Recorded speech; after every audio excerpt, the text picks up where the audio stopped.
ibadah anak kelas besar tanggal 20 Desember 2020 dengan tema 10 Perintah Allah seri kedua. Salam adik-adik. Bertemu lagi dengan Kak Anton dan Kak Lini. Ya, sebelum kita memulai ibadah kita berdoa dulu yuk. Tuhan Yesus, kami mau memuji namamu, berkati kami agar kami dapat memuji dan memuliakan namamu lewat pujian-pujian kami pada hari ini. Dalam nama Yesus kami berdoa, haleluya, amin. Adik-adik, tema kita dalam minggu ini adalah 10 perintah Allah. Dan passwordnya adalah mari mengasihi sesamamu manusia. Ya adik-adik, mari kita bangkit berdiri untuk mau memuji nama Tuhan.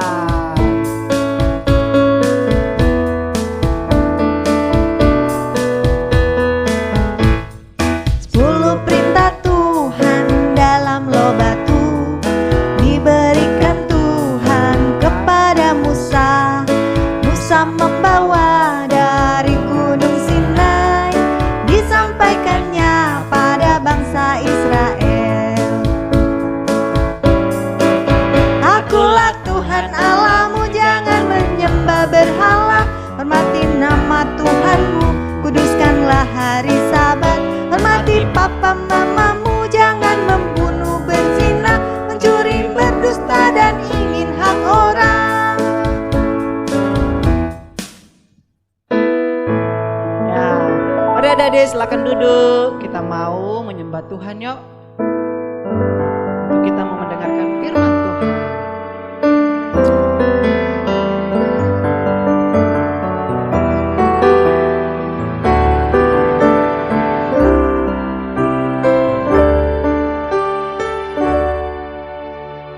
Ku datang ya Bapa dalam kerinduan, memandang keindahan-Mu. Ku berikan segalanya, semuanya yang ada. Ku ingin menyenangkan hati-Mu, oh Tuhan. Jadikan aku indah, yang Kau pandang mulia, seturut karya-Mu di dalam hidupku. Ajarku berharap hanya kepadamu, taat dan setia kepadamu, Tuhan. Jadikan aku indah, yang Kau pandang mulia, seturut karya-Mu di dalam hidupku.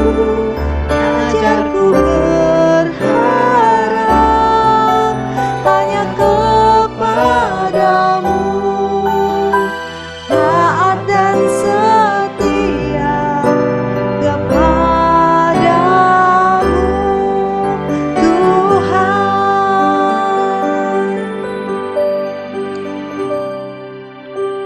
Mari adik-adik,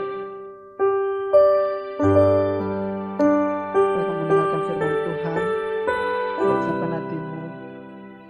Tuhan, kami berdoa pada hari ini, berkati setiap anak-anak-Mu yang mau mendengarkan firman-Mu, dan berkati juga kakak yang akan menyampaikan kebenaran firman-Mu. Hanya di dalam nama Yesus kami mau mendengarkan firman-Mu. Haleluya, amin. Nah adik-adik, saatnya kita mau mendengarkan firman Tuhan yang akan disampaikan oleh Kak Perija. Shalom adik-adik, apa kabarnya? Senang sekali bertemu dengan Kak Peri kembali lewat ibadah kita hari Minggu ini. Sebelum kita mulai mendengarkan firman Tuhan, mari terlebih dahulu kita berdoa bersyukur kepada Tuhan. Mari lipat tangannya, kita berdoa.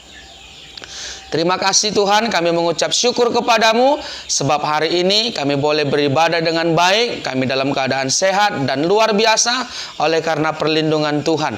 Kami berdoa biarlah firman-Mu terus Tuhan yang membalut dan menutup bungkus kami, memberikan kami pengertian dan hikmat Bapa dalam hidup ini. Terima kasih, dalam nama Yesus kami siap mendengar firman-Mu. Haleluya, amin. Adik-adik, kakak mau tanya sama kita semuanya. Siapa minggu kemarin yang ibadah? Ayo. Bagus. Ternyata banyak yang ibadah ya. Oke, sekarang juga kakak mau tanya lagi kepada adik-adik yang beribadah minggu lalu. Apa tema firman Tuhan minggu lalu? Ya, tema firman Tuhan minggu lalu adalah tentang 10 perintah Tuhan, seri yang pertama. Kenapa seri yang pertama? Karena dibahas pada waktu itu adalah mulai dari perintah Tuhan yang pertama sampai dengan yang keempat. Nah, tema firman Tuhan hari ini adalah 10 perintah Tuhan tentang seri yang kedua. Dari perintah yang kelima sampai dengan perintah yang ke-10. Oke adik-adik yang manis, sebelum kita membahas tentang 10 perintah Tuhan seri yang kedua, dari perintah yang kelima sampai dengan yang ke-10, kakak mau tanya lagi, review kembali minggu yang lalu tentang perintah Tuhan yang pertama sampai dengan yang keempat. Yang pertama apa? Ayo. 1. Ya, jangan ada padamu Allah lain ya selain Dia Allah kita. Yang kedua,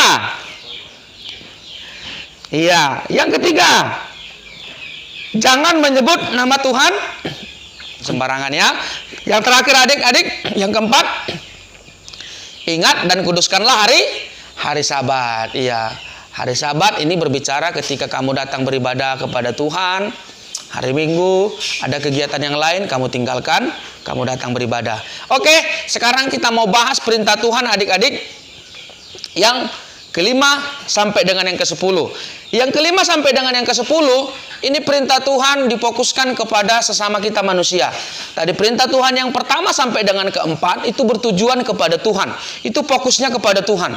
Nah, perintah Tuhan yang kelima adik-adik sampai dengan yang ke-10 itu fokusnya kepada sesama. Oke? Apa perintah Tuhan yang kelima? Perintah Tuhan yang kelima adalah nah ini dia. Hormatilah ayah dan ibumu. Kelanjutan dari firman Tuhan ini, perintah Tuhan yang kelima ini adalah supaya lanjut umurmu di tanah yang diberikan Tuhan Allahmu kepadamu. Adik-adik, siapa di sini yang menghormati orang tuanya? Ayo, angkat tangan. Bagus, kamu banyak yang menghormati orang tua. Iya. Adik-adik, isi perintah yang kelima ini adalah bertujuan kepada orang tua. Papa dan mama yang sudah melahirkan kamu. Tuhan jelas mengatakan dan menulis dalam firman Tuhan, kita harus menghormati mereka. Ya. Tanpa terkecuali, tidak ada firman Tuhan, hormatilah ayah dan ibumu yang baik, yang ramah, yang sayang kamu. Tidak. Jelas firman Tuhan mengatakan hormatilah ayah dan ibumu. Bagaimanapun keadaan mereka, baik mereka miskin, mereka kaya, apapun keadaannya, sakit maupun sehat, kamu harus mengasihi mereka. Sebab itulah perintah firman Tuhan. Kamu tidak boleh melawan kedua orang tuamu, ya. Ingat, orang tua, papa dan mama adalah wakil Tuhan di bumi. Kalau kamu mengasihi Tuhan, kamu harus mengasihi orang tuamu. Itu dia. Ini perintah Tuhan yang kelima adik-adik. Bagaimana mengasihi orang tua? Kamu bisa menuruti perintah-perintah orang tua, perintah mama. Ketika kamu disuruh, kamu harus mau mengerjakannya. Ketika kamu dipanggil, kamu harus menyaut. Ketika kamu sudah saut, kamu harus datang. Karena ketika kamu dipanggil, berarti orang tuamu sedang butuh kamu.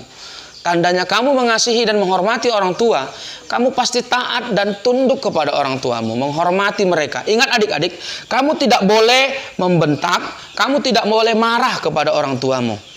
Ingat ya, anak-anak Tuhan tidak boleh marah, melawan kepada orang tuanya. Kamu harus hormat, mengasihi orang tuamu. Kapan saja, di mana saja. Ingat, Orang tua adalah wakil Tuhan di bumi. Haleluya. Itu perintah Tuhan yang kelima adik-adik ya. Oke adik-adik, sekarang perintah Tuhan yang keenam. Perintah Tuhan yang keenam. Ayo fokus perhatian, ini perintah Tuhan yang keenam. Apa perintahnya kepada sesama? Jangan membunuh. Oke ya. Apa pengertiannya adik-adik? Pengertiannya seperti ini. Tuhan mengajarkan kepada kita lewat perintah yang keenam ini, jangan membunuh sesama. Jangan menyakiti. Ya, tidak boleh. Karena apa? Karena kita sebagai manusia ciptaan Tuhan, kita tidak boleh menghakimi, apalagi membunuh sesama. Apa yang dimaksud dengan membunuh? Dimaksud dengan membunuh adalah menghilangkan nyawa seseorang dengan secara sengaja. Itu yang dimaksud dengan membunuh. Nah, kita menghakimi saja dilarang dan tidak boleh, katakan firman Tuhan. Apalagi menghilangkan nyawa seseorang, ya. Ingat adik-adik, perintah Tuhan yang keenam ini. Untuk itu kamu harus berdamai kepada setiap orang. Karena ketika kamu tidak berdamai, kamu menyimpan kepahitan, akar kebencian kepada orang, maka inilah yang akan terjadi. Ketika dosa itu sudah dibuai dan matang, maka kamu akan menghasilkan ini. Jadi adik-adik, kasihi sesamamu, jangan membunuh. Ingat. Oke, terima kasih. Itu perintah Tuhan yang keenam. Selanjutnya adik-adik, kita masuk kepada perintah Tuhan yang ketujuh. Tareng. Apa isinya? Isinya jangan berzina. Iya. Kak, apa yang dimaksud dengan berzina? Begini adik-adik yang manis. Berzina itu artinya kamu menduakan pasanganmu, ya. Adik-adik, kelak ketika kamu dewasa, kamu akan mengerti dan paham, ya. Ketika kamu punya pasangan hidup, kamu tidak boleh berzina. Karena apa?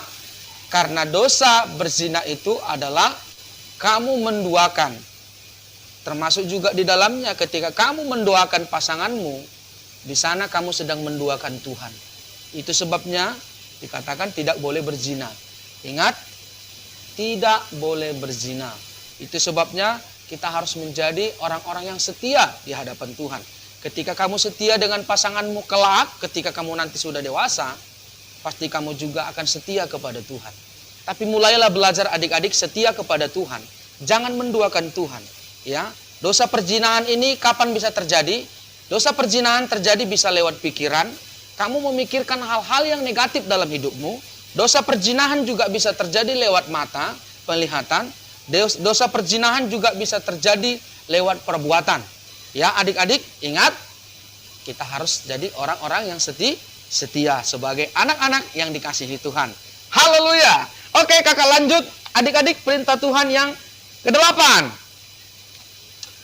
Perintah Tuhan yang ke-8 adalah tarang, jangan mencuri. Nah, ini dia adik-adik. Perintah Tuhan yang ke-8 dikatakan jelas, tidak boleh mencuri. Ayo, kakak mau tanya, siapa di sini yang suka mencuri?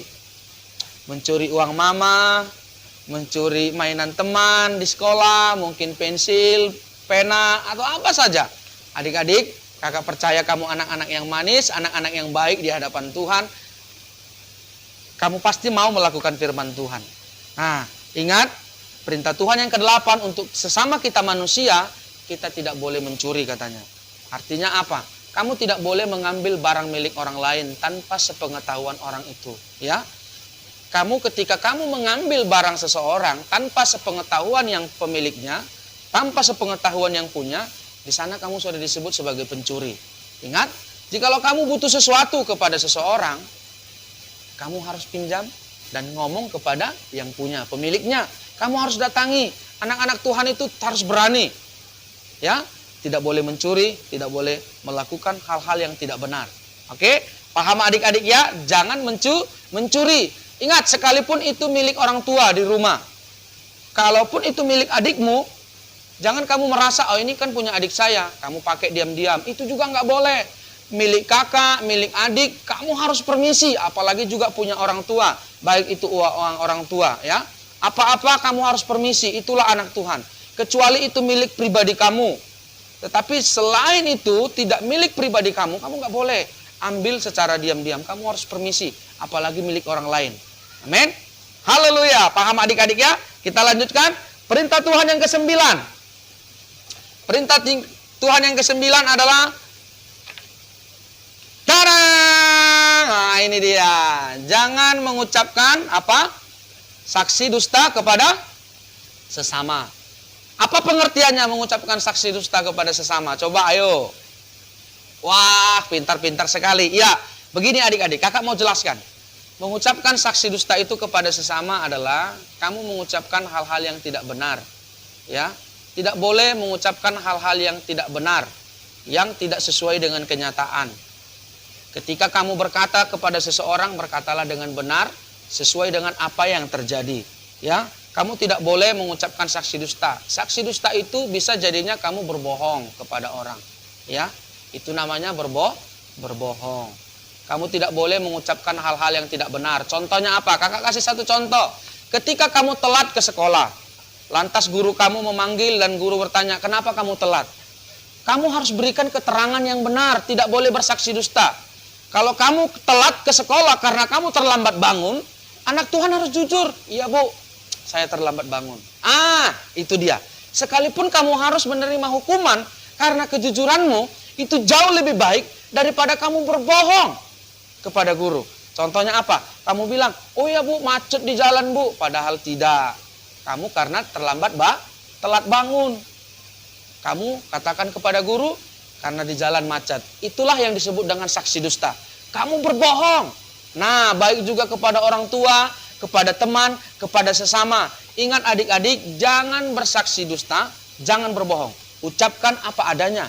Ucapkanlah kata-kata yang benar dan kebenaran. Haleluya. Kita lanjutkan yang terakhir adik-adik. Kakak mau sampaikan yang terakhir. Perintah Tuhan yang ke-10 kepada sesama kita adalah jangan mengingini milik orang lain. Jangan mengingini milik orang lain. Oke. Apa ini maksudkah dengan mengingini milik orang lain? Begini. Ketika kamu tidak memiliki sesuatu seperti apa yang orang punya, jangan ada rasa dalam hatimu ingin memiliki barang tersebut. Kenapa kak? Akan timbul dosa dari mengingini milik orang lain. Apa? Kamu akan mengupayakan segala cara untuk mendapatkannya. Dosa dari mengingini milik orang lain yang pertama bisa ditimbulkannya adalah dosa iri hati. Dari iri hati, kamu akan beranjak kepada dosa yang selanjutnya untuk mencuri. Kamu akan melakukan segala cara, menghalalkan segala cara untuk mendapatkan yang bukan milik kamu. Karena apa? Karena ada tadi rasa mengingini. Kalau adik-adik kamu butuh sesuatu, kamu harus berdoa kepada Tuhan. Itu solusi yang tepat. Kamu minta kepada Tuhan, Bapa pemilik langit dan bumi. Dan solusi yang kedua adik-adik, supaya jangan terjadi dosa mengingini ini adalah, kamu harus bisa mengucap syukur kepada Tuhan dengan apa yang ada padamu. Rasa bersyukur itu jauh lebih baik. Mungkin temanmu punya mobil, kamu hanya punya motor. Atau mungkin temanmu punya motor, kamu hanya punya sepeda. Tetapi ada rasa bersyukur kepada Tuhan dengan sepeda yang kamu miliki. Wow, itu jauh lebih baik adik-adik ya. Ingat, kamu harus bisa mengucap syukur. Jangan mengingini milik orang lain. Itu dosa. Kenapa dosa? Karena seperti yang kakak katakan tadi, nanti akan timbul iri hati. Lalu dosa yang berikutnya akan timbul lagi apa? Kamu akan menghalalkan segala cara untuk mendapatkan milik orang tersebut. Itu sebabnya banyak orang suka mencuri. Karena apa? Dia mengingini. Dari dosa mengingini tadi lahirlah dosa mencuri. Banyak orang mencuri, mengambil yang bukan miliknya karena dari dosa mengingini tadi. Demikianlah adik-adik 10 perintah Tuhan kepada kita. Ke-10 perintah Tuhan ini adalah dikhususkan dari yang ke-5 sampai yang ke-10 itu dikhususkan kepada kita sesama. Dan itu adik-adik dirangkum di dalam hukum Tuhan yang kedua. Apa hukum Tuhan yang kedua? Kasihilah sesamamu manusia seperti dirimu sendiri. Dari perintah yang ke-5 sampai dengan perintah yang ke-10. Supaya kamu tidak melakukan itu, kamu harus bisa mengasihi orang lain sesamamu, baik itu orang tua, kakak, adik, teman, orang-orang di sekitar kita. Kasihi mereka semua seperti kamu mengasihi dirimu sendiri. Kamu tentunya tidak akan mau hatimu terluka. Kalau kamu tidak mau hatimu terluka, demikianlah perbuat kepada semua orang. jaga perasaan dan hati setiap orang semuanya. Oke adik-adik, nah sekarang kakak mau sampaikan ayat hafalan kita. Perhatikan ayat hafalan kita yang tertulis di dalam Matius 22 ayat 39. Sekali lagi kakak ucapkan, Matius 22 ayat 39. Bunyinya seperti ini. Dan hukum yang kedua yang sama dengan itu ialah, kasihilah sesamamu manusia seperti dirimu sendiri. Seperti yang kakak katakan tadi, kasihi semua orang seperti kamu mengasihi dirimu. Amin. Haleluya adik-adik. Demikianlah firman Tuhan. Inti dari firman Tuhan hari ini adalah, ingat kamu harus mengasihi sesamamu supaya dosa atau perintah-perintah yang tadi itu tidak terjadi kepada orang. Ya, setiap orang di sekitar kita. Mari kita bangkit berdiri adik-adik. Kita berdoa, kita datang kepada Tuhan. Bapa kami yang di surga, kami mengucap syukur kepadamu Tuhan. Terima kasih atas rahmat-Mu, berkat pesan firman Tuhan kepada kami hari ini Bapa. Kami mau belajar Tuhan menghormati dan mengasihi orang tua kami. Kami tidak mau mencuri, kami tidak mau membunuh, kami tidak mau bersaksi dusta Tuhan, bahkan mengingini milik orang lain. Tapi kami mau belajar Tuhan mengasihi sesama, seperti kami mengasihi diri kami sendiri. Sebagaimana juga Tuhan mengasihi kami. Bapa, aku berdoa Tuhan, biarlah adik-adik kami Tuhan mampu untuk melakukan kebenaran firman-Mu ini Bapa. Kami percaya firman-Mu akan berkuasa atas hidup mereka. Hamba-Mu Tuhan, Kak Perija sudah selesai menyampaikan firman Tuhan. Tapi hamba percaya firman-Mu akan bekerja terus dalam hati adik-adik kami. Terima kasih Bapa, terima kasih Tuhan. Adik-adik, tadakan tanganmu dan arahkan hatimu kepada Tuhan. Kita mau terima berkat dari Tuhan Yesus. Ketika kamu baik-baik mendengarkan pesan firman Tuhan hari ini, kamu mau melakukan ke-10 perintah Tuhan dalam hidupmu, dan kamu mau mengasihi Tuhan dengan segenap hatimu, dan mengasihi sesamamu seperti dirimu sendiri, maka diberkatilah engkau dengan berkat umur yang panjang. Diberkatilah engkau dengan berkat kesehatan dan kekuatan. Allah akan mengangkat engkau untuk terus tetap naik dan bukan turun. Dia akan menyinari wajahnya dan mengarahkan perhatiannya kepadamu dan membuat berhasil setiap pekerjaan tanganmu. Terimalah berkat yang besar yang diucapkan atas nama Bapa, Anak dan Roh Kudus. Di dalam nama Yesus Kristus, mari sama-sama katakan, amin. Haleluya. Bye.